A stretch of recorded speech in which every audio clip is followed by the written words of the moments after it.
The morning mist hung like a tired veil over the Nürburgring, reluctant to lift. It was August 1st, 1976, just another race day in the summer calendar of Formula One. But for Niki Lauda, it would become the line that divided a life into two parts, before and after the fire. The race began with nerves as taut as the steel cables strung along the track's borders. The Nürburgring Nordschleife was not a place to be taken lightly. 22 kilometers of bends, hills, forests, and shadows. It wasn't a circuit. It was a living, breathing dragon.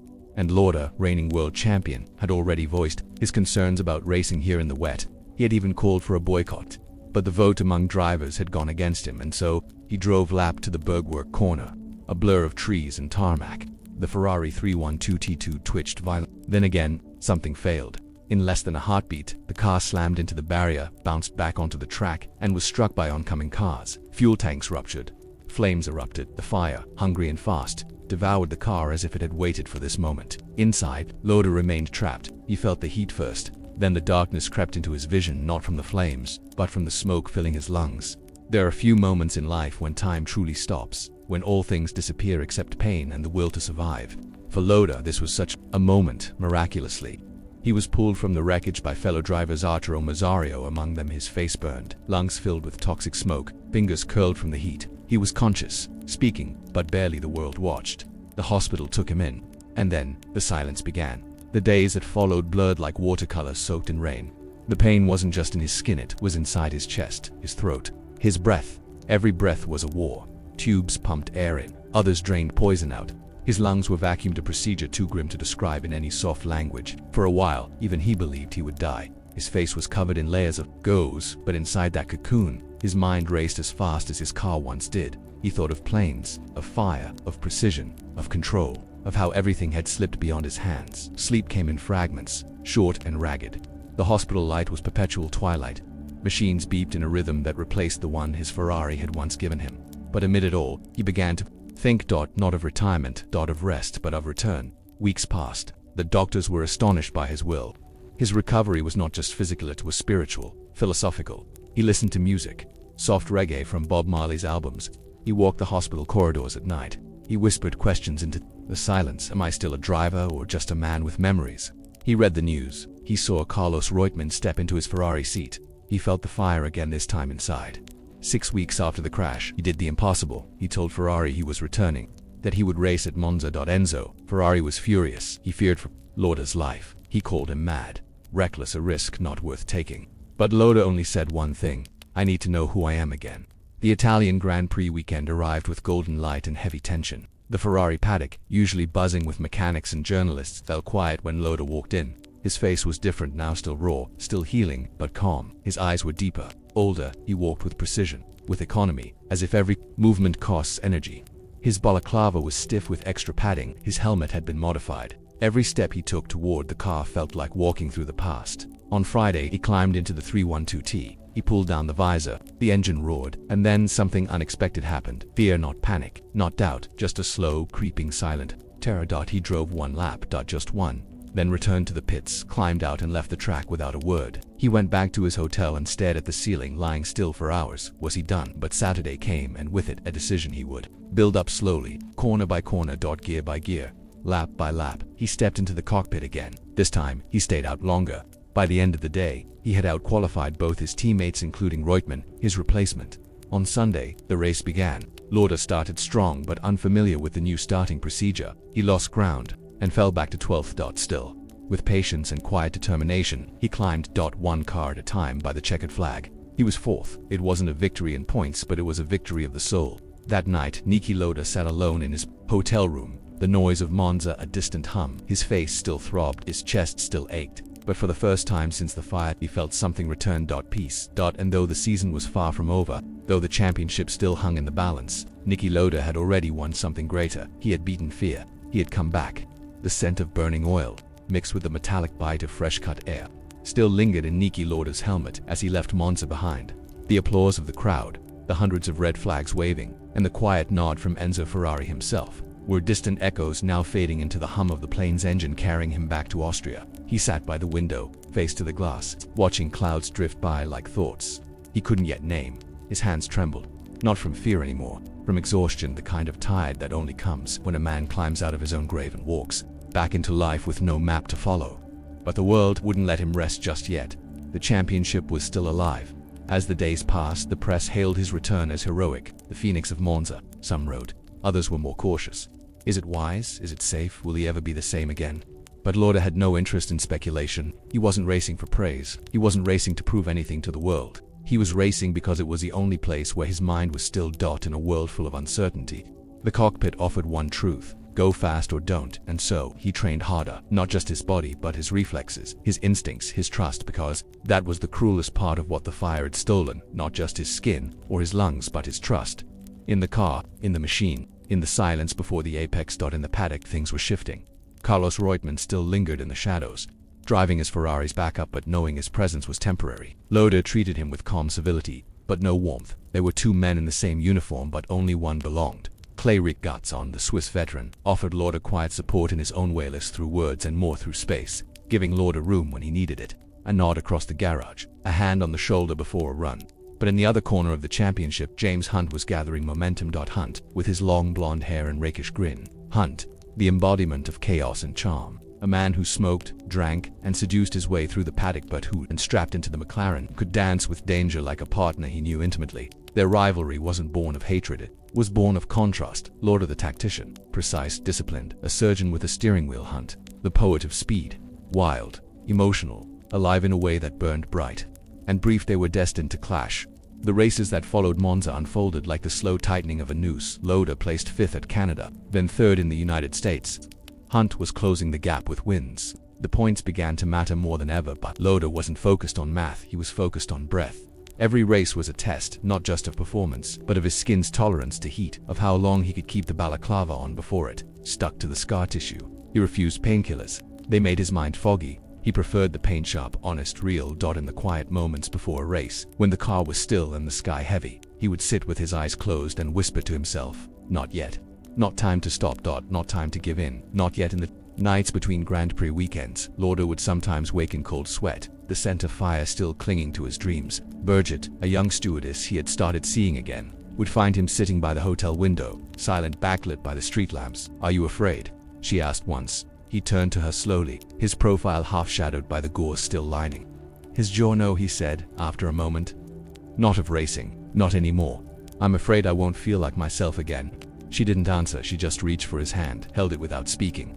Sometimes that was enough. Fuji loomed, the Japanese Grand Prix, the final race. A mountain wrapped in fog, a circuit drenched in mystery, and a forecast promising rain. Heavy, merciless rain. The championship was still within reach for both Hunt and Lauda. A few points separated them. One race would decide it all.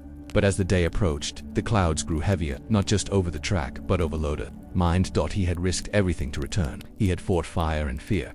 But was it courage to continue now, or was it madness? The night before Fuji, Lauda stood at the edge of the paddock, watching mechanics cover the cars. Raindrops danced on the tarmac like tiny drums. He could hear them under his breath. A soft rhythm of warning. In the background, James Hunt laughed with a group of British journalists, his voice loud and carefree. Lauda didn't hate him, he almost envied him. Almost. On race morning, the downpour arrived like a curtain. Visibility was nearly zero. Water flooded the straights. The cars skated like boats. Lauda sat in the cockpit, engine idling, hands on the wheel. He felt it again, that same voice. Not yet, but this time, a second voice whispered back, maybe now. The race began. 1 lap, then 2. On the 3rd lap, Lauda pulled into the pits. Silence. He climbed out of the car. Mechanics stared.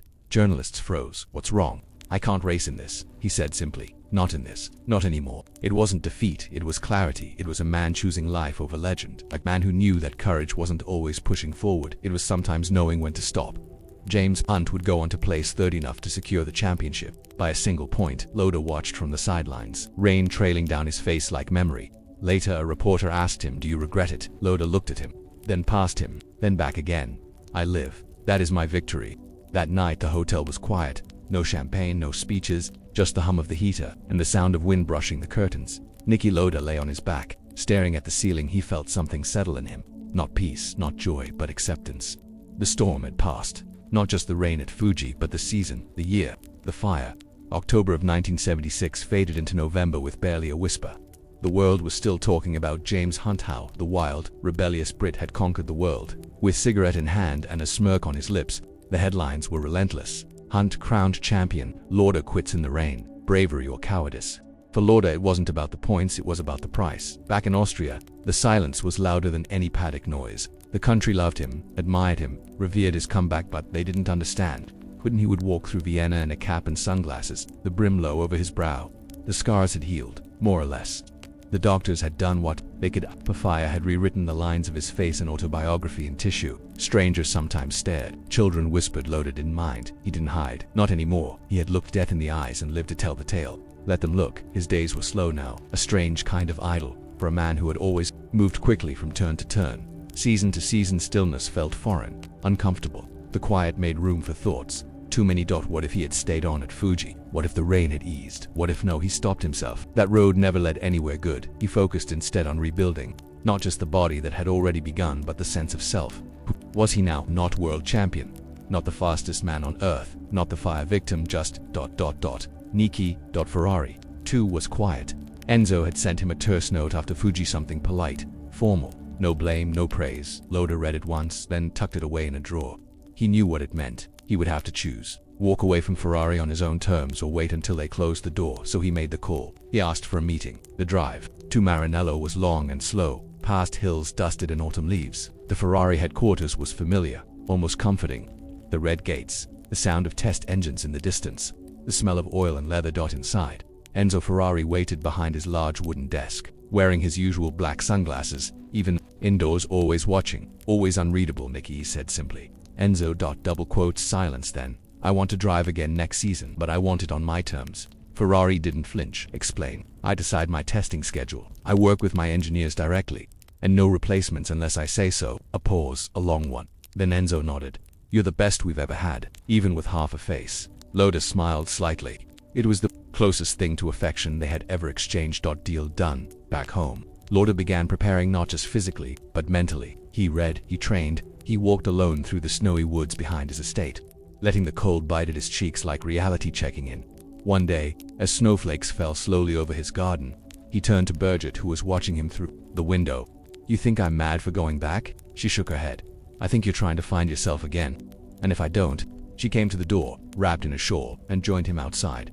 Then you'll keep driving. Until you do. Winter passed like a blur of white and gray, and then came 1977. Testing resumed in Fiorano. The 312 T2 was now different, modified, refined, but Lauda still didn't trust it. Not yet. Not fully. Every time he buckled in, a part of him flinched, not visibly, not obviously, but internally, like a muscle too burned to forget. The engineers noticed nothing or pretended not to. He drove lap after lap, finding rhythm, touching the limits, backing away, then pushing again. It was like learning to dance with someone who once betrayed you. In the evenings, he wrote notes, pages and pages of adjustments, comments on tire wear, fuel balance, torque curves, no detail too small. This was where Lauda excelled, not just in speed, but in comprehension. He didn't just drive the car, he became it. The new season began, with cautious optimism. Argentina second place, Brazil third, and then South Africa victory. It wasn't just a comeback. It was a statement. Lauda was back, not in pain, not in doubt, but in control. The press changed their tone. The headline softened. Lauda strikes back, champion in waiting. From flames to front row, he answered their questions with calm professionalism, never emotionalism, always precise. But inside, something shifted. Not anger, not pride, just balance. The rivalry with Hunt still lingered, but now with less heat. Hunt was erratic that season, struggling with inconsistencies. They would cross paths in the paddock, nod, maybe exchange a joke or two. The fire between them had cooled, but not the respect. They had seen each other at their most vulnerable, and somehow that made them brothers. One night in Spain, after qualifying, Lauda found Hunt alone on a bench near the track, sipping beer from a bottle. Want one? Hunt asked. Lauda shook his head. No, but I'll sit. They didn't speak for a while. The stars stretched over them like spectators of something too big to name. Then Hunt said, "You scared the hell out of me. You know, I scared myself." Lauda replied. They laughed quietly, then silence again. "Glad you came back," Hunt finally said.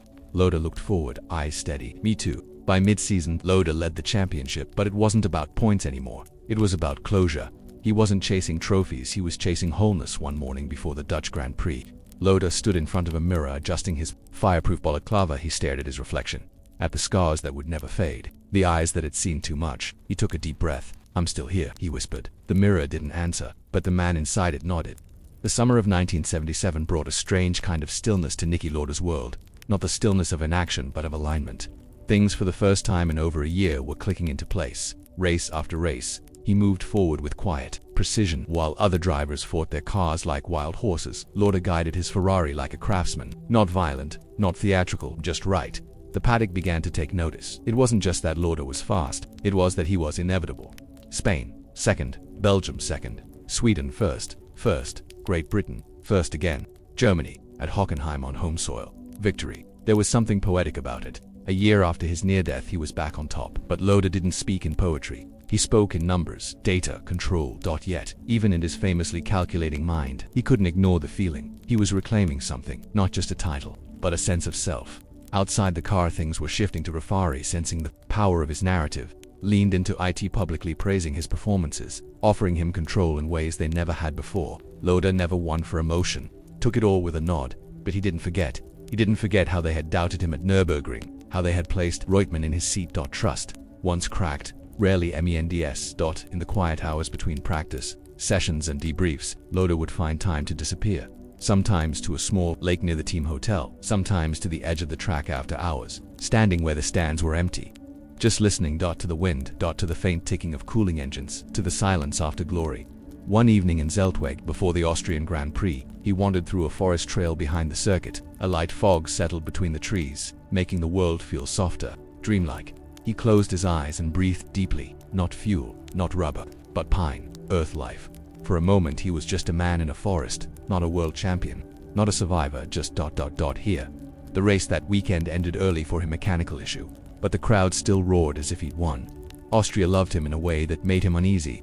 The word hero was thrown around often. Lauda didn't to see himself that way. Heroes, in his mind, chased something grand, mythical. He chased lines, apexes, margins. By the Dutch Grand Prix, the championship gap had widened. Hunt was far behind. Others tried to catch up, Scheckter, Andretti, Watson, but Lauda was relentless. Yet something inside him had started to change. Each victory felt ... quieter. The roar of the engine no longer echoed in his chest the way it used to. The checkered flag didn't flutter like it once had. He began to wonder, was this satisfaction or detachment? In Monza, a year after his triumphant return, Lauda finished second. The same track where he had climbed out of the car as a ghost now welcomed him as a king. But he didn't celebrate after the race. He walked the empty paddock alone, pausing beside the old pit wall where he had watched the 1976 race finish. Felt like watching someone else's memory. That man, 1 year ago, had come back from death. But this man, now, he was walking further away from the fire, and deeper into something quieter. Then came Watkins Glen. Victory at when with it. The numbers were undeniable. He was champion again. The paddock buzzed. The media exploded. Niki Lauda, two-time world champion. He shook hands, nodded, gave short interviews, smiled faintly. But inside he felt ... Still no great wave of joy, no bursting pride, just a sense of closure. That night, the team threw a celebration at the hotel bar. Mechanics cheered, engineers toasted, even Enzo Ferrari sent champagne. Stayed for exactly one drink. Then slipped away. He returned to his room, opened the balcony door, and stepped into the night. Cool air drifted in. The sky was cloudless. Above him, stars blinked with quiet indifference. Below, the sounds of laughter echoed from the party. He closed his eyes. This wasn't happiness, but it was peace. In the following weeks, Lauda surprised the motorsport world. He announced his departure from Ferrari. Not because of conflict, not out of spite, because something had shifted inside. He had climbed the highest mountain. Twice he had burned, it healed, he had come back stronger. But now he was ready to be something else. Some called it foolish, some called it brave. Lauda didn't care. He walked away like he drove, calm, precise, unapologetic. In an interview later that year, a reporter asked, "What does it feel like to win after all you've been through?" Lauda tilted his head. Feels ... Silent. The reporter frowned. Silent. Yes, like finishing a book you weren't sure you'd survive, and closing the last page. Very quietly. The sound of jet turbines was different from the growl of a V12 engine, smoother, deeper, less alive but no less demanding. After his quiet departure from Ferrari, Niki Lauda turned his focus toward the skies. Flying had always intrigued him, less for the romance and more for the control. The logic, the precision, the structure in the sky. Things made sense. No politics, no headlines, no roar of crowds. Just airspeed, altitude, and angle of descent. Lauda Air was born not out of whim, but out of a desire to build something real, something not dependent on the whims of pit strategy or tire compounds. He poured himself into it the way he once poured himself into cornering data and gear ratios at the hangars. He was not Lauda the champion, he was Niki the boss, wearing a pilot's cap, reading checklists, drinking coffee with mechanics. Before dawn, Before dawn. In public, he began to retreat from the spotlight. He gave interviews when necessary, always calm, clipped, direct.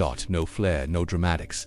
He was done performing, but the fire, even if dimmer, had never truly left him. In 1979 he returned, briefly to racing, almost out of curiosity. Brabham offered a test. He accepted just to see. One lap became 10.10, became a full session. The driver inside him, it seemed, had merely been sleeping, not gone. He re-entered Formula One, officially in 1982. Older now, wiser, leaner in spirit, but still sharp. Very sharp. Niki Lauda welcomed him. The team was different, more modern, more analytical. He liked that. The media buzzed about his return. The man who once quit in the rain is back under the spotlight. But Lauda didn't return for headlines. He returned for one reason. Because he still could. In the paddock, young drivers watched him with a mix of respect and confusion. This was not the wild, emotional Lauda of legend. This was a different creature, quieter, more exacting. He didn't party. He didn't linger. He drove. He debriefed. He left in 1984. The moment came. One final championship, a third world title. It wasn't flashy. It wasn't dominant. It was a war of consistency, of numbers, of discipline. He beat Alain Prost, his own teammate, by half a point, the smallest margin in history. Lauda smiled that day, a real smile, not because of the trophy, but because the numbers, once again, had spoken his language. He retired for the final time in 1985. No press conference. No tears. Just a flight booked for the next morning. He walked out of the paddock one last time, turned back briefly to glance at the garages and then was gone. The years that followed were quieter, but never idle. He built, he advised, he stayed near racing, always on the periphery. Teams called, he consulted, he mentored. People came to him not for hype, but for truth, blunt, unsentimental truth. If a driver asked, "Am I good enough?" Lauda would answer without flattery, "Yes or no, or you will be if you stop being stupid." In 1991, tragedy struck. Lauda Air Flight 004 crashed in Thailand. No survivors. It was the first time in years that the fire returned not to his body but to his spirit. He flew to the crash site, walked among the wreckage, talked to families, demanded answers, and when he found them, when he discovered the failure in the thrust reverser system, he didn't rest until the entire industry took notice. People said it was heroic. Lauda didn't care. He just believed in fixing what was broken in the 2000s. He returned to Formula One again, this time, not behind the wheel, but in leadership. Advisor. Director. Truth-teller. He wore the same red cap every day, not for fashion, but to cover the scars he no longer explained.